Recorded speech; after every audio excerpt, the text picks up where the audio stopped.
Hello everyone, welcome back to our channel Creative Kalakar. Myself Mohammed Yunus. So last ಕ್ಲಾಸಲ್ಲಿ ನಾವು ಬೇರೆ ಬೇರೆ ರೀತಿಯಲ್ಲಿ ಹೇಗೆ ಶೇಡಿಂಗ್ಸ್ನ ಮಾಡೋದು ಅನ್ನೋದನ್ನು ಕಲ್ತಿದ್ವಿ. ಸೊ ಅದೇ ಶೇಡಿಂಗ್ಸ್ನ ಉಪಯೋಗಿಸ್ಕೊಂಡು ಒಂದು ಆಬ್ಜೆಕ್ಟ್ ಮೇಲೆ ಯಾವ ಕಡೆಯಿಂದ ಲೈಟಿಂಗ್ ಬೀಳ್ತಾ ಇದೆ, ಯಾವ ಕಡೆಯಿಂದ ಅದ್ರ ಶ್ಯಾಡೋಸ್ ತೋರಿಸ್ಬೇಕು ಅನ್ನೋದು, ಯಾವ ಥರ ಅದನ್ನು ಶೇಡಿಂಗ್ಸಲ್ಲಿ ರಿಯಲಿಸ್ಟಿಕ್ನ ತರೋದು ಅನ್ನೋದನ್ನು ಈ ವಿಡಿಯೋದಲ್ಲಿ ನಾನು ನಿಮಗೆ ತೋರಿಸ್ಕೊಡ್ತೀನಿ. ಸೊ ಲಾಸ್ಟ್ ಕ್ಲಾಸ್ ವಿಡಿಯೋ ಏನಾದರೂ ನೀವು ಮಿಸ್ ಆಗಿದ್ದರೆ ಕೆಳಗಡೆ ಡಿಸ್ಕ್ರಿಪ್ಷನಲ್ಲಿ ಲಿಂಕ್ ನಾವು ಕೊಟ್ಟಿರ್ತೀನಿ, ಕ್ಲಿಕ್ ಮಾಡಿದ್ರೆ ನೀವು ಆ ವಿಡಿಯೋನ ನೋಡ್ಬೋದು. ಹಾಗೆ ಈ ವಿಡಿಯೋನ ಕೊನೆಯ ತನಕ ನೋಡಿ, ಇನ್ ಬಿಟ್ವೀನ್ ಒಳ್ಳೆ ಐಡಿಯಾಸ್ ಕೊಡ್ತಾ ಇರ್ತೀನಿ. ಸೊ ತುಂಬ ಯೂಸ್ಫುಲ್ ಆಗುತ್ತೆ. ಬನ್ನಿ ಇನ್ನೇನು ನಾವು ವಿಡಿಯೋ ಸ್ಟಾರ್ಟ್ ಮಾಡೋಣ.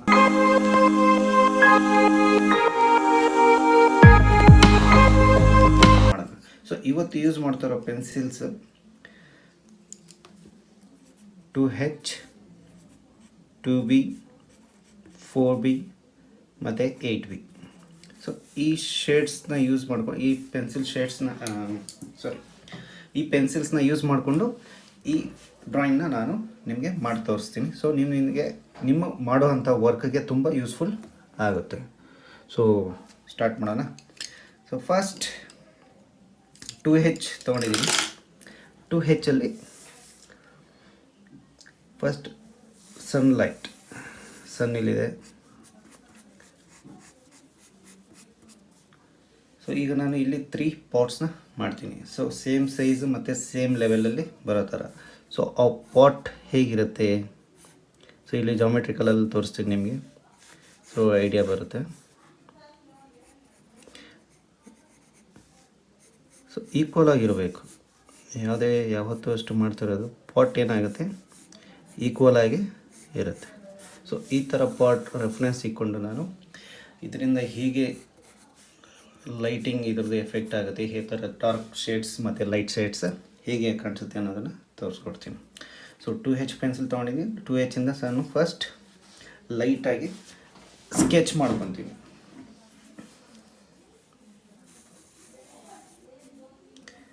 ಸೊ ಫಸ್ಟ್ ನೋಡ್ತಾ ಇರಿ ನಾನು ಹೇಗೆ ಪೆನ್ಸಿಲ್ನ ರೆಡ್ ಮಾಡ್ತಾಯಿದ್ದೀನಿ ಅಂಥೇಳಿ. ಸೊ ವೆರಿ ಲೈಟಾಗಿ ಅಂಟ್ತಾ ಇದೆ, 2H ಅಲ್ವಾ. ಸೊ ವೆರಿ ಲೈಟಾಗಿ ಅಂಟ್ಕೊಳ್ಳುತ್ತೆ.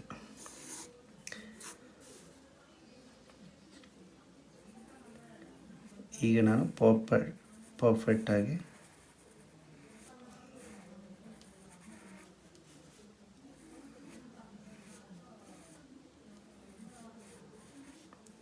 ನೋಡ್ತಾ ಇರ್ಬೋದು. ಫಸ್ಟ್ ನಾನು ಲೈಟಾಗಿ ಮಾಡ್ಕೊಂಡಿದ್ದೀನಿ. ಸೊ ಅದು ಸ್ಟಾರ್ಟಿಂಗ್ ಬೇಸಿಕ್ ಆಗಿ ಯಾವ ಥರ ಕಾಣಿಸುತ್ತೆ ಅನ್ನೋದನ್ನು ಇದರಲ್ಲಿ ಗೊತ್ತಾಗುತ್ತೆ.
ಲೈಟಿಂಗ್ ಬೀಳ್ತಾ ಇದೆ, ಯಾವ ಕಡೆಯಿಂದ ಡಾರ್ಕ್ ಶೇಡ್ಸ್ ಕಾಣಿಸ್ತಾ ಇದೆ ಅನ್ನೋದು. ಸೊ ಈಗ ಮಾಡಿ ತೋರಿಸ್ತೀನಿ. ಫಸ್ಟ್ ಇದರದ್ದು ಲೈಟಿಂಗ್ ಏನಾಗುತ್ತೆ, ಇದು ಕಡೆಯಿಂದ ಬೀಳ್ತಾ ಇದೆ. ಸೊ ಈ ಥರ ಬಿದ್ದಾಗ ಇದರದ್ದು ಶ್ಯಾಡೋ ರಿಫ್ಲೆಕ್ಷನ್ನು ಈ ಸೈಡಲ್ಲಿ ಬರುತ್ತೆ, ಆಪೋಸಿಟ್. ಇದು ಬಂದು ಇದ್ರ ಶ್ಯಾಡೋ. ಸೊ ಲೈಟಿಂಗ್ಸ್ ಎಲ್ಲಿ ಬರುತ್ತೆ, ಈ ಪ್ಲೇಸಲ್ಲಿ ಬರುತ್ತೆ ಲೈಟಿಂಗ್. ತುಂಬ ಜಾಸ್ತಿ ಲೈಟಿಂಗ್ ಇಲ್ಲಿ ಇದ್ರ ಮೇಲೆ ಈ ಪ್ಲೇಸಲ್ಲಿ ಬರುತ್ತೆ. ಸೊ ಲಾಸ್ಟ್ ಕ್ಲಾಸಲ್ಲಿ ಹೇಳಿದಾಗೆ ನಾನು ಯಾವತ್ತೂ ಅಷ್ಟೇ ಇದು ಕಡೆ ಲೈಟಿಂಗ್ ಬೀಳ್ತಾ ಇದೆ ಅಂದರೆ ಇದು ಲೈಟ್ ಇರುತ್ತೆ, ಇಲ್ಲಿ ಡಾರ್ಕ್ ಇರುತ್ತೆ. ಯಾಕಂದರೆ ಇದು inside portion. So inside portion ಯಾವತ್ತೂ ಅಷ್ಟೇ ಆಪೋಸಿಟಲ್ಲೇ ಲೈಟಿಂಗ್ ತೋರಿಸ್ತೀವಿ ನಾವು. ಸೊ ಇಲ್ಲಿ ಡಾರ್ಕ್ ಶೇಡ್ ಬರುತ್ತೆ ಇಷ್ಟು. ಸೊ ಇಲ್ಲಿ ತುಂಬ ಡಾರ್ಕ್ ಬರುತ್ತೆ. ಸೊ ಇಲ್ಲಿ ಸ್ವಲ್ಪ ಲೈಟಾಗಿ ಬರುತ್ತೆ. ಸೊ ಕಂಪ್ಯಾರಿಸನ್ ಏನಾಗುತ್ತೆ ಅಂದರೆ ನಾವು ನೋಡಬೇಕು ಎಷ್ಟು ಡೀಪಾಗಿ ಹೋಗಬೇಕು, ಎಲ್ಲಿ ಜಾಸ್ತಿ ಡಾರ್ಕ್ ಬೇಕು ಅಲ್ಲಿ ತುಂಬ ಡೀಪ್ ಅನಿಸ್ತಾ ಇರುತ್ತೆ, ಎಲ್ಲಿ ಲೈಟ್ ಅನಿಸ್ತಾ ಇರುತ್ತೆ ಅಲ್ಲಿ ತುಂಬ ಲೈಟ್ ಶೇಡ್ಸ್ನ ಕೊಡ್ತಾ ಇರಬೇಕು. ಸೊ ಈಗ ಫಸ್ಟ್ 2B ಯಲ್ಲೇ ಲೈಟ್ ಶೇಡ್ನ ಟ್ರೈ ಮಾಡ್ತೀನಿ. ಸೊ ಇದನ್ನು ಸಾಫ್ಟ್ ಶೇಡ್ನ ಟೂನಲ್ಲಿ ಮಾಡ್ತೀನಿ. ಸೊ ನಿಮಗೆ ಇದರಲ್ಲಿ ಲೈನ್ಸನ್ನು ಯಾವುದು ಇದರಿಂದ ಕಾಣಿಸೋದಿಲ್ಲ. 2B next 2B. ಸೊ ಈ ಸೈಡ್ ಡಾರ್ಕ್ ಬರುತ್ತೆ, ನನಗೆ ಆಲ್ರೆಡಿ ಹೇಳಿದ್ದೆ. ಸೊ ಅಪೋಸಿಟ್ ಸೈಡ್ ಡೈರೆಕ್ಷನಲ್ಲಿ ಸೊ ಡಾರ್ಕ್ ಶೇಡ್ ಬರುತ್ತೆ. ತುಂಬ ಸಾಫ್ಟಾಗಿ ಪೆನ್ಸಿಲ್ನ ಹ್ಯಾಂಡಲ್ ಮಾಡ್ತಾಯಿದ್ದೀನಿ ಇಲ್ಲಿ. ಸೊ ನಮಗೆ ಎಲ್ಲಿ ಜಾಸ್ತಿ ಡಾರ್ಕ್ ಬೇಕು ಅಲ್ಲಿ ಡಾರ್ಕ್, ಎಲ್ಲಿ ಲೈಟ್ ಬೇಕು ಅಲ್ಲಿ ಲೈಟ್. ಸೊ ಈಗ ನಾನಿಲ್ಲಿ 2H ಮತ್ತು 2Bನ ಯೂಸ್ ಮಾಡ್ಕೊಂಡಿದ್ದೀನಿ. ಸೊ ತುಂಬ ಸಾಫ್ಟಾಗಿ ಮಾಡೋವಂಥದ್ದು. ಸೊ ನನಗೆ ಇನ್ನೂ ಸ್ವಲ್ಪ ಡಾರ್ಕ್ ಬೇಕು. ಸೊ ಪೆನ್ಸಿಲ್ ನಾನೀಗ 8B ತೊಗೊಂಡೆ. 8Bಯಿಂದ ಇನ್ನೂ ಸ್ವಲ್ಪ ಡೀಪಾಗಿ ಅದಕ್ಕೆ ಶೇಡ್ನ ಕೊಡ್ತೀನಿ. ಸೊ ಇದರಲ್ಲಿ ನಿಮಗೆ ಬರೀ ಸಾಫ್ಟ್ ಶೇಡೇ ಕಾಣಿಸುತ್ತೆ, ಇಲ್ಲಿ ಹಾಟ್ ಶೇಡ್ ಕಾಣಿಸೋದಿಲ್ಲ. ಸೊ ಇಲ್ಲಿ ನಾನು ಡಾರ್ಕ್ ಮಾಡ್ತೀನಿ. ಡಾರ್ಕ್ ಹೇಗೆ ಮಾಡ್ತೀನಿ ಅಂದರೆ ತುಂಬ ಡೆಡ್ ಆಪೋಸಿಟ್ ಆಗಿದೆ, ಅದ್ರ ಜೊತೆಗೆ ಇಲ್ಲಿ ಇನ್ಸೈಡ್ ಹೋಗಿದೆ. ಈ ಪೋರ್ಷನ್ ಏನಿದೆ ಇದು ಇನ್ಸೈಡ್ ಹೋಗಿದೆ. ಸೊ ಇದೆಲ್ಲ ಇನ್ಸೈಡ್ ಹೋಗಿರೋದು, ಪ್ರೆಸ್ ಆಗಿ ಮಾಡಿದ್ದಾರೆ ಅದನ್ನು. ಸೊ ಆ ಫೀಲ್ ಬರಬೇಕು ಅಂದರೆ ನಾವು ಸ್ವಲ್ಪ ಇಲ್ಲಿ ಡಾರ್ಕ್ ಆಗಿ ಮಾಡಬೇಕಾಗತ್ತೆ. ಸೊ ಈ ಲೈನ್ ಎಲ್ಲ ನಿಮಗೆ ಸ್ವಲ್ಪ ಡಾರ್ಕ್ನ ಮಾಡ್ಕೊಬೇಕು. ಇದರಲ್ಲಿ ತುಂಬ ಸಾಫ್ಟಾಗಿ ಯೂಸ್ ಮಾಡ್ತಾಯಿದ್ದೀನಿ. ಯಾವುದೇ ನಾನು ಮಾಡ್ತಾ ಇರೋವಂಥ ಲೈನ್ಸ್ ಇರ್ಬೋದು, ತುಂಬ ಸಾಫ್ಟಾಗಿ ಬರ್ತಾಯಿದೆ. ಬರ್ತಾ ಲೈಟ್, ತುಂಬ ಲೈಟ್. ಸೊ ಇಲ್ಲಿ ನಾನು ಯೂಸ್ ಮಾಡ್ತಾ ಇರೋಂಥ ಪೆನ್ಸಿಲ್ ಈಗ 8B, ಯಾಕಂದರೆ ನಮಗೆ ತುಂಬ ಡಾರ್ಕ್ ಬೇಕು. ಸೊ ಆಪೋಸಿಟ್ ಡೈರೆಕ್ಷನಲ್ಲಿ ಬಂದಾಗ ಏನಾಗುತ್ತೆ, ನಮಗೆ ಡಾರ್ಕ್ ಶೇಡ್ ಬೇಕಾಗುತ್ತೆ. ಸೊ ತುಂಬ ಸಾಫ್ಟಾಗಿ ಯೂಸ್ ಮಾಡ್ತಾಯಿದ್ದೀನಿ. ಇದರಲ್ಲಿ ಯಾವುದೇ ಲೈನ್ಸು ಸ್ಟ್ರೋಕ್ಸ್ ಇಲ್ಲ, ಜಸ್ಟ್ ಸಾಫ್ಟ್ ಶೇಡ್, ಟೋನಲ್ ಶೇಡಿಂಗ್ ಅಂತೀವಿ ಇದಕ್ಕೆ ಟೋನಲ್ ಅಂತೀವಿ. ಸೊ ಎಲ್ಲಿ ನಿಮಗೆ ಲೈನ್ಸ್ ಅನ್ನೋದು ವಿಸಿಬಲ್ ಇರೋದಿಲ್ಲ.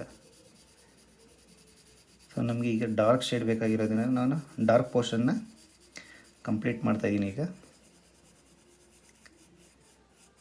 ಸೊ ವೆರಿ ಲೈಟಾಗಿ ನಿಮ್ಮ ಹ್ಯಾಂಡ್ಲಿಂಗ್ ಇರಬೇಕು.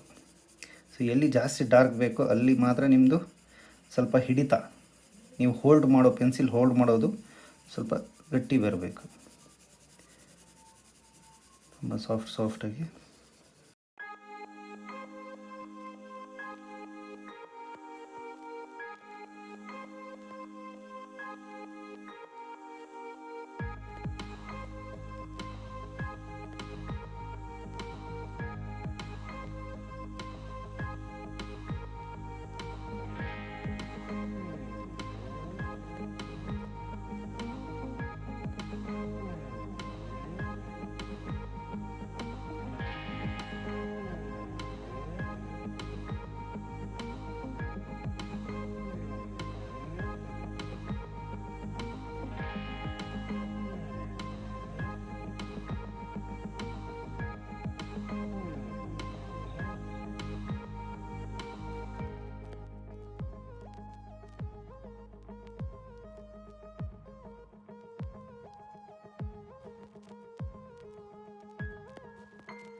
ಇದು ಈಗ ಇಲ್ಲಿಂದ ಲೈಟಿಂಗ್ ಬೀಳ್ತಾ ಇದೆ.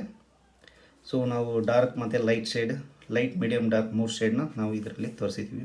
ಈಗ ಇದ್ರದ್ದು ಆಪೋಸಿಟ್ ರಿಫ್ಲೆಕ್ಷನ್ ತೋರಿಸ್ಬೇಕು. ಈ ರಿಫ್ಲೆಕ್ಷನ್ ಈಗ ಜಸ್ಟ್ ಏರಲ್ಲಿ ಇರೋ ಥರ ಕಾಣಿಸ್ತಾ ಇದೆ. ಸೊ ನಾವು ಯಾವಾಗ ಇದ್ರದ್ದು ರಿಫ್ಲೆಕ್ಷನ್ ಅಥವಾ ಶ್ಯಾಡೋ ಕೊಡ್ತೀವಿ, ಸೊ ಅವಾಗ ನಮಗೆ ಗೊತ್ತಾಗುತ್ತೆ ನಾವು ಒಂದು ಪ್ಲೇಸ್ ಮೇಲೆ ಇಟ್ಟಿರೋವಂಥ ವಸ್ತುನ ಡ್ರಾ ಮಾಡಿದ್ದೀವಿ ಅಂಥೇಳಿ. ಸೊ ಈಗ ನಾನು 4B ಯೂಸ್ ಮಾಡ್ತೀನಿ ಶೇಡ್ ಮಾಡೋದಕ್ಕೆ. ಸೊ ಇಲ್ಲಿ ನೋಡಿ, ಆಲ್ರೆಡಿ ನಾನು ಲೈಟಾಗಿ ಯಾವ ಶೇಡಲ್ಲಿ ಹೋಗಬೇಕು ಅನ್ನೋದನ್ನು ನಾನು ಅಂದರೆ ಯಾವ ಡೈರೆಕ್ಷನಲ್ಲಿ ಹೋಗಬೇಕು ಶ್ಯಾಡೋ ಅನ್ನೋದನ್ನು ನಾನು ಲೈಟಾಗಿ ಸ್ಕೆಚ್ ಹಾಕಿದ್ದೆ. ಸೊ ಅದರ ಪ್ರಕಾರವಾಗಿ ಈಗ ಶೇಡ್ನ ಕೊಡ್ತಾಯಿದ್ದೀನಿ. ಸೊ ಇಲ್ಲಿ ಆಲ್ಮೋಸ್ಟ್ ಡಾರ್ಕ್ ಇದ್ದೇ ಇರುತ್ತೆ. ಪಾಟ್ ಹತ್ರ ಇರೋವಂಥ ಪ್ಲೇಸಲ್ಲಿ ಬರ್ತಾ ಬರ್ತಾ ಬರ್ತಾ ಏನಾಗುತ್ತೆ, ಲೈಟ್ ಆಗುತ್ತೆ. ಸೊ ಇಲ್ಲಿ ಲೈಟ್ ಆಗುತ್ತೆ. ಸೊ ಇಲ್ಲಿ ಡಾರ್ಕ್ ಬರ್ತಾ ಬರ್ತಾ ಲೈಟ್. ಸೊ ಆಮೇಲೆ ಇನ್ನೊಂದು ಏನಾಗುತ್ತೆ ಅಂದರೆ ಯಾವತ್ತೂ ಅಷ್ಟೇ ರಿಫ್ಲೆಕ್ಷನ್ ಆಗುತ್ತೆ ಈ ಪ್ಲೇಸಲ್ಲಿ. ಲೈಟಾಗಿ ನೀವು ಯಾವುದೇ ಒಂದು ಸ್ಕಿನ್ ಮೇಲೆ, ಫೇಸ್ ಮೇಲೆ ಇರ್ಬೋದು, ಅಥವಾ ಸ್ಕಿನ್ ಮೇಲೆ ಇರ್ಬೋದು, ಅಥವಾ ಒಂದು ಆಬ್ಜೆಕ್ಟ್ ಮೇಲೆ ಇರ್ಬೋದು. ಸೊ ಲೈಟಿಂಗ್ ಇಲ್ಲಿ ಬಿದ್ದ ಮೇಲೆ ಸ್ವಲ್ಪ ಆದರೂ ಇಲ್ಲಿ ರಿಫ್ಲೆಕ್ಷನ್ ಲೈಟಾಗಿ ಸ್ವಲ್ಪ ಸ್ಪೇಸ್ ಇರುತ್ತೆ. ಸೊ ಆ ಸ್ಪೇಸ್ನ ಕೊಡಬೇಕಂದ್ರೆ ಏನು ಮಾಡಬೇಕು, ನಾವು ಲೈಟಾಗಿ ಅದನ್ನು ಎರೇಸ್ ಮಾಡ್ಬೋದು, ಅಥವಾ ನಾವು ಮಾಡೋಕ್ಕಿಂತ ಮುಂಚೆನೇ ಬೇಕು ಆದರೆ ಸ್ಪೇಸ್ನ ಕೊಡ್ಬೋದು. ಸೊ ಇಲ್ಲಿ ಸ್ವಲ್ಪ ಸ್ಪೇಸ್ ಕೊಟ್ಟಿದ್ದೀನಿ ಆಲ್ರೆಡಿ, ಅದು ನಿಮಗೆ ಕಾಣಿಸ್ತಾ ಇರಲ್ಲ. ಸ್ವಲ್ಪ ಎರೇಸ್ ಮಾಡಿ ತೋರಿಸ್ತೀನಿ. ಇದು ರಿಫ್ಲೆಕ್ಷನ್ಸ್ ಆಪೋಸಿಟ್ ಡೈರೆಕ್ಷನ್ಸಲ್ಲಿ ಸ್ವಲ್ಪ ರಿಫ್ಲೆಕ್ಷನ್ ಆಗುತ್ತೆ ಪಾಟ್ ಮೇಲೆ. ಸೊ ಈಗ ನಿಮಗೆ ಗೊತ್ತಾಗುತ್ತೆ. ಓಕೆ, ಸೊ ಇದು ನಮ್ಮ ಫಸ್ಟ್ ಪಾಟ್ ಕಂಪ್ಲೀಟ್ ಆಯಿತು.